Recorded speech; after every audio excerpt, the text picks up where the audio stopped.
How far along are you? 5 minutes. She's consuming alcohol while she's while pregnant. How? You're 5 months pregnant. You have positive alcohol usage on August 3rd. No. Am I reading Mandarin? I mean, That's right? according to the device. The device says that you're drinking. That was hand sanitizer at my job, which I emailed my probation officer that day. It's not alcohol. That's why they took me out the register and put me on the floor to where I won't be around anything that consume alcohol, which is the hand sanitizer at my job. And I let my probation officer know. Sanitizer dissipates in a matter of a second. Once you put it on and you're done like this, it dissipates in a matter of seconds. But they write down all the registers and stuff. I have not consumed any alcohol at all. Not what this report says. Not only does this report say that you're consuming alcohol, you have excessive skips while you're on probation as well. Your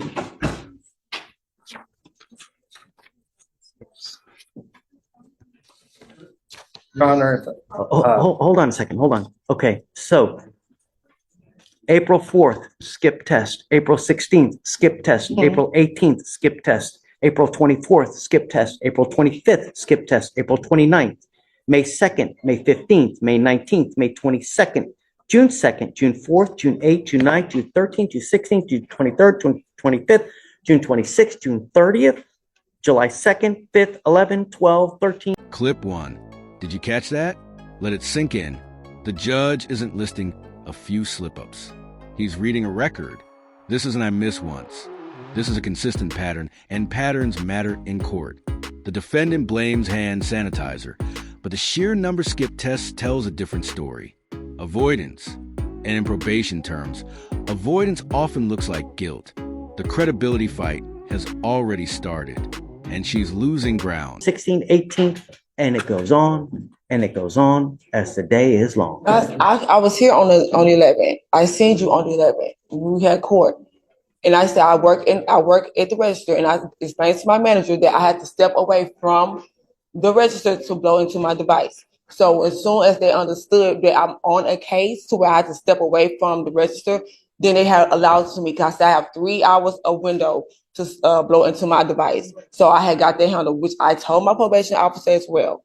So I allowed my manager to understand to where I could keep my job, to where she can move me to a different department, to where I won't keep leaving from the register to go blow into my device, so I will not be late. Not only are you allegedly skipping, not only are you allegedly consuming alcohol, but you also have a prior DWI, felony DWI with a child from a year and a half ago. Drug test, not passed. I'm on drug test, so I'm just impossible, because I have, and you can go to, and they took my blood test at my doctor's as well too. So I have not consumed any alcohol during my pregnancy or before my pregnancy. And when I stood before you on July 11th, I have not took any alcohol at all. That's the honest truth. And I saw you on the July 11th. And then after that, when I had found out I was pregnant, they took my blood and everything. I have not consumed any liquid of alcohol down my throat. We have clinicians that evaluate you to determine what the best course of action going forward on this probation is. They've deemed, after doing all their research, that the best way moving forward is to put you into a resident. There it is, the nuclear option. The judge follows a clinician's recommendation, and that tells you everything. This is no longer about supervision. It's about control. Residential treatment means 45 days removed from normal life, job, freedom, routine. He frames it as help, and it is, but make no mistake, this is a court saying, we can't trust you in the real world right now. And with a pregnancy involved, the emotional stakes just exploded. I like to follow the advice of the clinicians because they know what they're talking about. Not only, are they saying this, but you're also providing us with evidence as to why it's a good idea. You're saying you're not consuming, but I have concrete evidence that you are, and I have dozens of skip tests when you're not supposed to be skipping. What I know. They said I consume alcohol, because that's the day that I emailed my lawyer that day, and I was at work. It's not a negotiation. I'm just, that's what they're recommending. And I think that it's a good idea. You know, So that means I go 45 days, I mean, I lose my job, I lose my apartment, I lose my kids, might end up having a miscarriage because I'm in there for 45 days for something that I did not do. That's the reason why I'm back, because I have not. So just the only other thing I could offer is maybe Santa Maria. Have the clinicians considered that? Did they know she was pregnant? My recommendation was a community residential program followed by social support. They didn't recommend Santa Maria. Did they know she was pregnant? What's the difference of Santa Maria versus? It's an outpatient drug residential facility treatment center for pregnant females. It's only pregnant females. She can get a bed there reserved for her, but they have to accept her into the program. It's common in felony with pregnant women, but I don't know what it's like here in misdemeanor if they even offer the Santa Maria Hospital.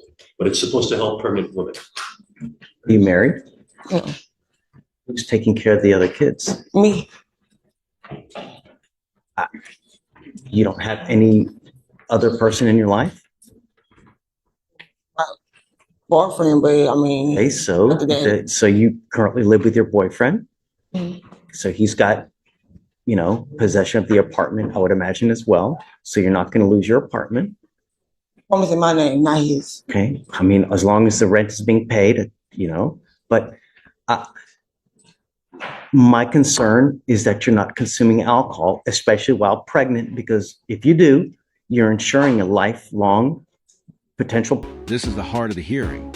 It's no longer just a probation violation. Judge Fleer is directly linking her behavior to potential harm to her unborn child. That shift changes everything. This becomes moral, not just legal. The phrase lifelong problem is deliberate. It's the judge speaking to her as a parent, not a defendant. He's making it clear the consequences extend far beyond this courtroom. I have evidence here that you're consuming alcohol. I have evidence here that you're refusing to blow into the machine like you're supposed to. And that's why we do these. Recommend. I'm so sorry. I know that you don't like it, but I'm sorry. No, because I can't just stand here and just, I can understand the skill part, but the actually drinking alcohol, I can't stand here. And that's on everything I love. I have not consumed any alcohol since you put me on probation. Since we had this last conversation, I have not put a risk. To prove to you otherwise. Jeremy must have alcohol in there. So it's like y'all saying that I actually took a cup. I actually put it to my mouth and I actually drunk alcohol while I'm pregnant. I can't stand here and let that go by and feel like that's okay. Because I knew I have not. And I emailed my probation officer when it happened, when it violated on my device. I'm just national guy. I'm sorry. I'm just trying to get him to understand. I understand that you're upset. I literally emailed her when the device was violated. When it said violation. I was at work on lunch trying to catch it before 8 o'clock. And that's when it said violation. So I'm trying to figure out, we have hand sanitizer everywhere on the registers. So that's where it came from. It have not come from no alcohol. It's not hand sanitizer. Hand sanitizer doesn't go into the actual tube that you blow into. I mean, I'm sorry if you. Your Honor, would you consider the, if she meets the requirements for this Santa Maria outpatient? Of course. Would you be able to? Outpatient? Yes, Your Honor. In light of the fact, like she's been on probation, we've given her the opportunity to do it on her own, and you're not doing it. So that's why we have this now as the alternative. And I always tell everybody, look, I will give you the opportunity to try it yourself. If you're unable to do it, then we're going to do it my way. And I know that you're not going to like it, but that's the reality.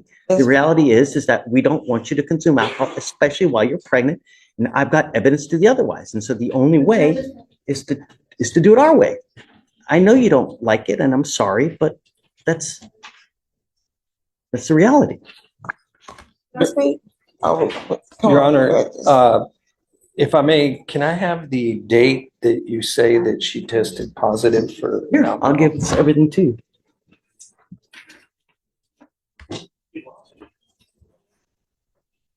If you want more time to take a look at it, just you guys hang tight, go take a look, and we can come back up here and talk. Don't leave.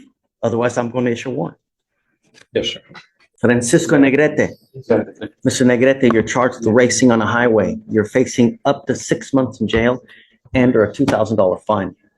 We're going to do probable cause. You have the right to remain silent. Anything you say can or will be used against you. You have the right to have an attorney present. If you cannot afford one, one will be appointed to you, sir. Okay. On October 20th, 2024, officer observed two motor vehicles traveling on West Grand Parkway in Harris County, Texas. Officer observed the motor vehicles positioned side by side, slowed at pace, then one motor vehicle sped off excessively, then slowed to a speed where both motor vehicles were side by side. The officer observed this on 3 occasions. Officer observed both motor vehicles come to a stop at an intersection, roll down the windows, and appear to communicate. Officer observed both motor vehicles rev their engines and speed off excessively when the light changed. A traffic stop was initiated and one motor vehicle sped off. Officer made contact with the defendant. The defendant stated he did not know the driver of the other motor vehicle. He intentionally placed the motor vehicle side by side with the other motor vehicle and stated we were rolling when asked about the purpose of the position. The defendant stated they wanted to find out which car could go faster. He has an eligible driver's license. Do you have any kind of indication as to how fast they were going? Were they? I'm looking, Judge.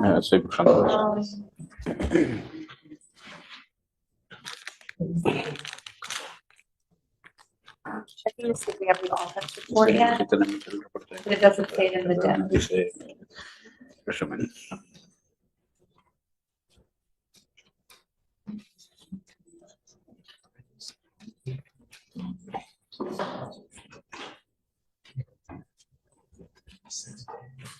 Mr. Negrete, It doesn't say, Judge, I'm sorry. Mr. Negrete, I'm going to find you probable cause to go forward with your case. I am now putting a condition on your bond not to participate in any racing, street takeovers, donuts, reckless driving. If I find that you do this again. This is sharp law and smart psychology. The judge isn't just setting a rule. He's making the consequence felt. You're only as good as your proof, Houston. Without a car is awful. Turns a legal condition into a live reality that hits harder than any threat of contempt. He's not punishing yet. He's motivating compliance by making the alternative sound unbearable. That's how judges actually change behavior. Living in a city as big as Houston without the ability to drive is an awful thing. Do you understand there are proper places to do this? 610 or 59 or the tollway, that's not the right place. It's now a condition of your bond. Do you understand? Are you a citizen of the United States? Are you in this country with or without permission? With permission. I don't know if you are or not, but if you go to jail and you're not in this country with permission, or if it's expired and immigration finds you, they will put an immigration detainer on you and you will be stuck in custody until the case is over with and then shipped off to immigration. Do you understand? Yes. Can you file those conditions, no racing and et cetera? We're going to reset your case to give you time to hire a lawyer. So first, I'm going to have you go to Victoria, sign a reset. Wait a second. You have a Texas driver license? Yes. Do you have liability insurance in your name? Yes. Okay, you said you ran a license? Yeah, it's eligible. Okay. So I'm going to have you sign a reset. Victoria, we'll have you take a seat in the jury box while we get your bond conditions. We'll have you sign it, and then we'll send you on your way. When you come back, please have a lawyer. Right this way. I wish I could make that coat work for me. Good. I wish I could. You know what I'm saying? I can't. Well, let me tell you, we're not very impressed with Miss Martinez, I guess, huh? Is she here? Well, they are semi-impressed. At her? Yes. Come up, Miss Martinez. The district attorney has recommended that they extend it, with your permission, 3 months to prove and demonstrate that she can comply with the requirement. She's done everything else. She didn't ever test positive. She just had Just didn't test. 3 skips and 6 late. That's where she's at. And the CLO was kind enough to give me that information. I asked her if that was her hat over there. She said no. It's my hat. Okay. Yes, so that he's correct. She's completed all of her required classes. She's current on her fees, so she's averaging 4 to 15 skips per month. So they wanted to extend her for 3 months. She'll have to get a scram. But I will give it to you. She's gonna have to get a scram device so we know. No more skips. Now you must get a scram device, ma'am, so that we know that you're not consuming alcohol. We can't trust you with the device anymore. So we're gonna order you to get a scram device, and then we'll give you the 3-month extension. If you test positive, it's over. Do I return the device that I have currently? Or how does that? I mean, I'm okay with that. Yeah. And Your Honor, may it please the court, I mean, she's in school. She's a college student right now. That's a pretty significant expense. Do you think we might be able to either waive it? I can if I would. I don't know if I can. I don't think so. I also have other cases on top. What do you mean Domestic. other cases on top? My ex-partner assaulted me in February, so I'm also dealing with that. And CPS, he assaulted one of my kids this past August. So I'm also dealing with You those. separated from this person, or you know? Yes, no, we're separated. I have a protection order now. Just stay away. And, you know, it's not the end of the world, but you have to understand that when you have an open case, you know, your partner will use it against you as leverage in CPS cases, in divorce cases, in custody cases, and that's what they do. So you got to be careful. Don't give anybody leverage so that they can use it against you. You know, this is the opportunity that you have, and it's a very great opportunity because if you complete it, the case gets dismissed, and now you're here because you have violations. I'm going to tell you now, it's no tolerance. Your Honor, may it please the court. Could we, and I understand it's expensive to get that device. Could we set it for, say, that she gets it and then in a month, see how she's doing? Because I mean, she's just struggling as it is. I'll have it with you. Half the time, a month and a half. Okay. No skips. She's doing well. We'll come back. She'll have to have the other device. Okay. And then I'm down with that, Mike. Thank you very But much. like I Your Honor. said, any positives, and I don't care what it is, there's absolutely no tolerance now. I will not give you anything positive, I will not reset your case anymore, and I'll immediately set your case for trial. You understand? There's just no excuse. If you need to find an outlet, if you are, you know, having a rough time with life in general, there are other releases that you can use. Alcohol is not a good one. And as I said, she has to modify her behavior so that she tests within the period of time. I mean, they're not indicating so far that she's tested positive. She just. We don't have blows to prove it. And that's I understand that. That's all the evidence we have. When you don't test, we make assumptions. And that's the mic drop. This is the single most important rule of probation. It's not about proving you are drinking. It's about proving you aren't. The burden is on you. A skip test isn't neutral. In the court's eyes, it's evidence. Flyers lay out the logic plainly. No compliance means assumptions, and assumptions mean violations. For anyone watching at home, this is why skipping a test is never harmless. Late because my sleep schedule has been off due to college and dealing with, you know, the cases. The judge he's made the decision. You don't have to We say have to have it for 45 days. You don't. We make assumptions. And So where does she go to get that? Okay. so Mike, halfway, she's good, then we'll. Thank you. You have a great day.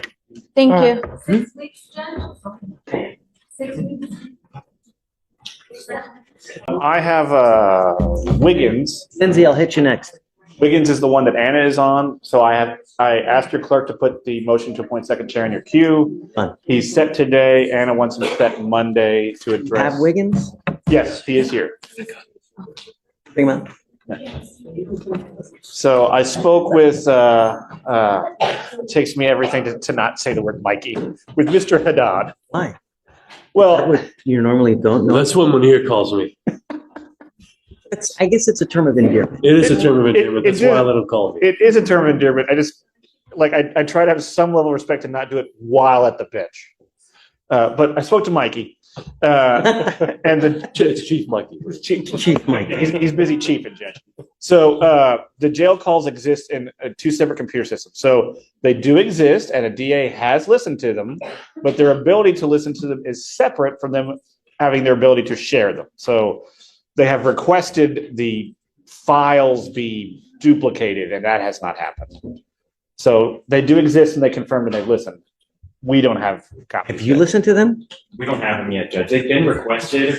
They have not been uploaded. But have you listened to them?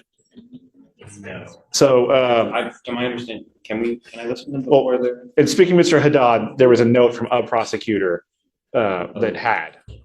So, I just want to know if it's true. so third person hearsay for Mr. Haddad, yes. So, Judge, there's a software called Virus in which the state can listen to all jail calls made by securities, I'm sure you know. But we don't have them in our possession until they're requested. I just saw a note from a prosecutor that they may have listened to a call, but that's, like when you said, it's hearsay. I don't really know if that's true. I just know that we have requested them last week, but they're not in the portal for the defense to access quite yet. Who listened to them? That was the deputy or the investigator last week who made the phone call. I think the felony prosecutors. So can they confirm what the allegation is? Because I don't want to keep him in ag seg if he didn't do it. I want to put him in Gen Pop if he's been good. But if he's not, I will say Ag Sag versus Gen Pop, not going to change the safety of the victim. Change the level that she can be annoyed by potential phone calls, but he's not going to be able to harm anyone over the phone. I mean, Judge, you don't know that though, because who knows who he's calling, who knows what he's saying for something to get done out there while he's in here. I don't think there's any allegations of him speaking to a third party about any of this. Well, Judge, even though we may not have personally listened to them, we have the complainant that she's the one that reported it to begin with, that she was receiving the threats from this defendant. That's how we know. Judge. How long until I get the actual phone calls? Her request last week. So, Judge, they usually take a couple weeks to actually get them to evidence. I would say 2 weeks. I'm trying to get the phone calls as quick as possible so that we can verify what the allegation is. Don't speak. Don't. Don't question. I'm just telling you, from the last hearing that we had, what the allegation is. The complaining witnesses also come forward to verify that there have been threatening phone calls. I can give you a recitation of the facts, not in front of all of these people. So I'll talk to you about that in the back. When we mean no threats, we mean no threats. So understand, I'm trying to get it as quick as possible so that we can move forward. I don't want to keep you in ag seg if it's not true, right? I know Miss Edie wishes to address the segregation unit inside the jail. I believe she wishes to do that on Monday. She's of course at a training today. Yeah. Okay. He did admit to calling the complainant when he was before the bench last week. I have notes in here that he admitted that. He just said, "I was." Can you get them as soon as humanly possible so we can make this definitive one way or the other, Yes, please? Judge. They were immediately requested. Do you think that we should subpoena the officer here? Would that make things go quicker? No, Judge. I mean, generally, the jail has received our requests. It just takes a little bit of time because generally these are hundreds, thousands of calls that they have to put on the portal, Judge. It takes time. We just need a little bit of time. That's it. My understanding with my conversation with Mr. Haddad is that they can be listened to by the DA now. So if you like, we can send somebody in I can go with the DA and listen to it too. Well, yeah, Judge, the problem is, again, there's thousands of these calls most likely. So to actually get to the call where we know the threat was made is going to take a long time. We need the investigator to give us the date and time. Imagine the logistics of trying to identify the phone call, the time. Well, my understanding is it's like a filter. You just put in either the time and date or even the number dialed. So I think you would have the CW's number. We put it off for one more week since it's already been a week. Can we do two, Judge? I think if we do two, I mean, it's not gonna. And if we get them beforehand, Conrad will do his due diligence. He will contact Munir. We can get it on the docket earlier than 2 weeks. But I don't want to keep putting it on when Mr. Wiggins is not going to get anything out of it. I want to set Monday to address the SEG because while I'm here and speaking confidently about one thing, Miss Edie is going to speak confidently about another, which is the segregation, and I have no information about how that works. I know she wishes to have a conversation with the court.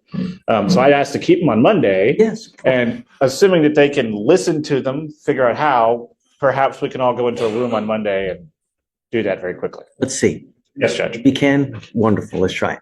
All right, thank you. Okay. All right. Mr. Wiggins, we'll see you Monday. Thank you. Hi, guys. Nathan, anything else you wanted to talk about? I've got another client who is considering pleading. And if she makes a decision to plea, I might have to preview it to you to make sure you would accept. Last name Kurtz, Nolan Kurtz, his last name. Is it a DBI second? No, it's a first. PTI, she was unsuccessful. She was on I'm it for okay some with time. it. You want time served? Yeah. I'm okay with it. Okay. She's still considering As it long now. as it's not like a second. No, it's not a second. No, She's considering it now. she's in PTI now. She was just kicked out of it. She was kicked out. Yes. They don't want to keep running. No, she tested positive once, I think in March, had a traumatic June, admitted to consuming alcohol in June after being placed on zero tolerance. And then there were some skip tests on the blow and go. Okay. You guys tell me what you want to do. Well, she's making a decision now. So If I'm going to set up a trial. well, and that's her decision is to either plea or So settle. what? Kurtz, you said with a K? Nolan Kurtz. Last name is both Nolan and then Kurtz. Is that? Oh, it's 565. So it gets like a very short. Yeah, yeah. Tell her it's a short trial setting. So I don't know grammar. What is a straight line? A hyphen. A hyphen. So Nolan hyphen Kurtz. This shows you how much I paid attention in English. Washington? So What do we owe the honor of El Famoso Arnold Lopez? No, Judge. I mean, really? You're the famous one. No, it's you. My son sends me videos of you from Chicago. Oh, wow. Really? No, I had a person reach out to us from Israel yesterday. I was like, wow, crazy, huh? You're famous. No, whatever. When I told my dad I was starting in this sport, he was like, Judge Fletcher, I've been watching him. So my dad has been watching you apparently for a few months. Yeah. Judge, He's seen me on it. Judge, I'm on, well, actually, one of my lawyers is on, It's a bond violation. Right? yes, Judge, but we reached an agreement. But only, can we reset it for a week or so I can get the lawyer to come? What's the name? Pedro Morales Velasco. It's just that I have another pressing issue going on. Morales.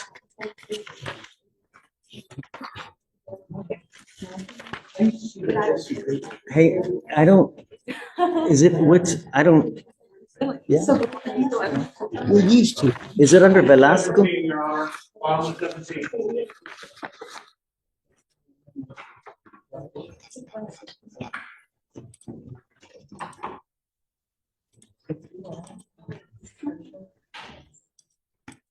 Just a week or so, Judge.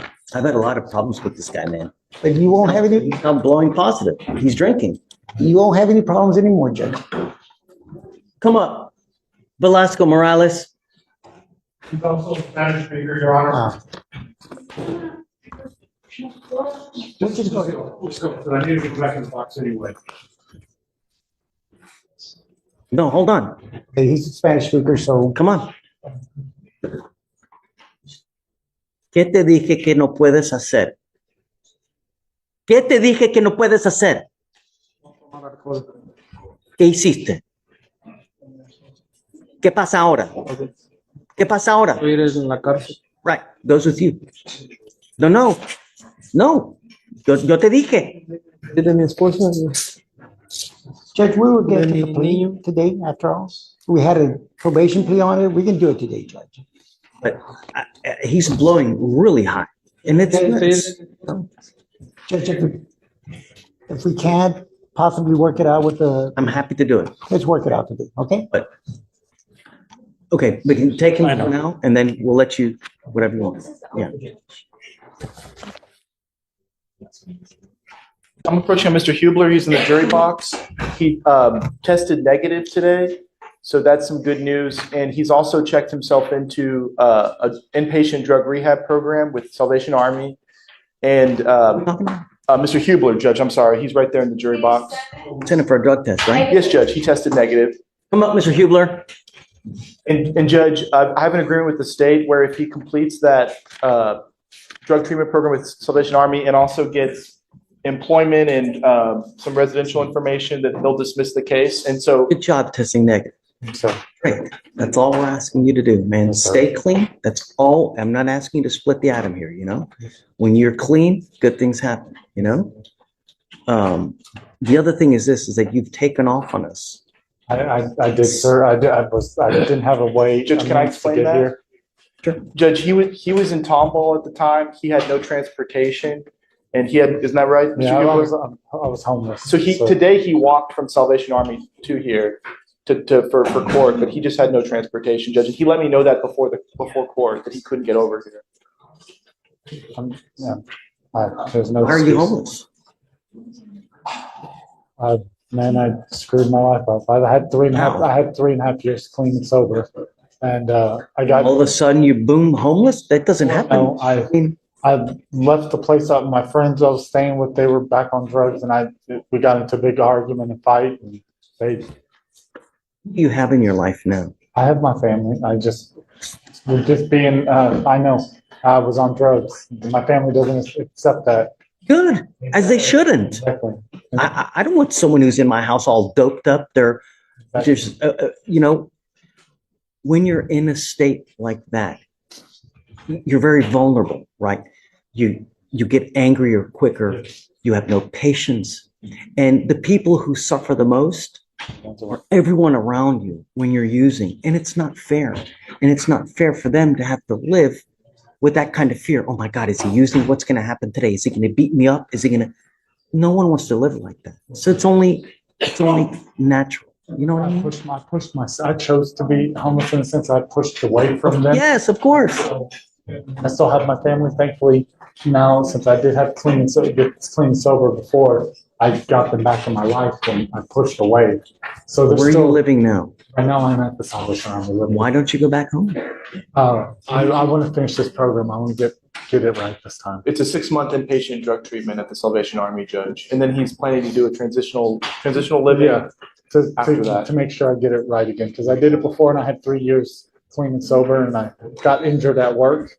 And I didn't think I was going to get my hand back. I had 3-4 surgeries to get my hand back functioning again. Cognizant that you have a very, very addictive personality. Sorry. So when you get injured, even if it's something catastrophic, if they prescribe you painkillers, you need to have the wherewithal to know, okay, I can't take this. I'll take 4 Advil, or you take Motrin, something else, because you can't take benzos. You can't take it because it's just going to spiral out of control. There are a lot of people that they can take one and be done with it. And then there are others that, I'm not one of them. right. So what do we do? So Judge, can we get a little bit of a longer reset so he can keep doing that program with Salvation Army, and then maybe we can... I don't know, because I want to make sure that he's clean and sober, and I need to know that he's not using while he's out there. So I'm happy to give you a reset, but longer, I don't think that that's a wise thing. Do you want to drug test him in 30 days, Judge? What is your thoughts? They drug test me randomly there all the time. How long of it for this to work out for a dismissal? How long are we talking? It's a 6-month program he's doing, and then he's going to the transitional living facility. Yeah, and there he's planning to get employment. And I think that Michael wants proof of some sort of employment after he completes it. You know, Michael, I'm on board with you. I think it's a great opportunity to dangle a dismissal for proverbial sobriety, right? Sure. But I think that, number one, we need to know that he's enrolled, because how do we know that he's enrolled? Other than his... I can get some sort of paperwork. Could you text that documentation to me and I can give it to the judge? Yeah, Here. Can you write your number down? Sure. Because I don't have my cell phone. They take your cell phone for... In life, you're only as good as the proof that you have. If you don't have proof, you don't have anything. I understand. I'm not going Understand? I'm not going to take your word for it. Like, I don't take any cold, simple, and completely true. This is Judge Fletcher's core philosophy. In court, proof is everything. It doesn't matter how convincing your story sounds or how sincere you appear. Without documentation, it means nothing. Trust but verify isn't optional here. This is a reality check he gives everyone who stands before him. It's not personal, it's procedural. And that's exactly why his courtroom works. And I think that Judge, I will say I am proud of the defendant because this is the way he presents himself today. So different from his arraignment. It is so different. And I know he fled a couple times, but I think this is all stemming from his lack of sobriety. So this is why I made the offer that I made in this case. Good things happen when you're clean, right? So let's do this. Let's set this off just a couple weeks. 2 weeks. I need proof that you're in the program. I need you to get it to James. Don't flake out on us again. Because if you don't, no more PR bonds. You understand? So if you can show me the proof that he's actually enrolled before the next reset, I'll waive the appearance. Yes, Judge. Okay? And then you stay in the facility, just take it day by day, get it done. And then from there, we'll do like 30-day resets to make sure that he's in compliance with the program. He's still in it. If it gets too long and you get booted out or you're not doing it, I'm going to set your case for trial. So just stay with it. Good things will happen for you. Okay? Thank you, Judge. I'll get a 2 week for now. Good job, Mr. Okay, for sure.